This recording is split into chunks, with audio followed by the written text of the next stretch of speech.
எந்த முள்ளால் நம்முடைய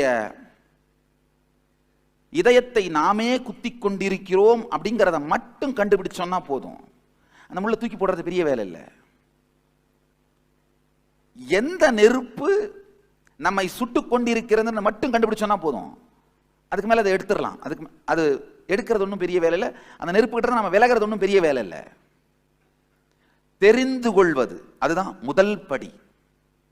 இப்போ என்ன பண்ணலாம்? அடுத்து ஒரு 10 நிமிஷம் நம்மளை நாமளே திரும்பி பார்த்து, சின்ன வயசுல பணம்னா நாம என்ன கருத்தை கத்துக்கிட்டோம்? முதல்ல நம்ம அப்பாவோ அம்மாவோ அண்ணனோ தம்பியோ பணம்னா என்னன்னு நமக்கு சொல்லி கொடுத்தாங்க.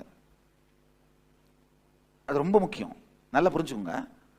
பணம்னா என்னன்னு நீங்க கேள்விப்பட்ட முதல் கருத்து வாழ்க்கையில ரொம்ப ரொம்ப முக்கியம். அது சார்ந்து உங்க வாழ்க்கையில நீங்க பில்ட் பண்ண வழி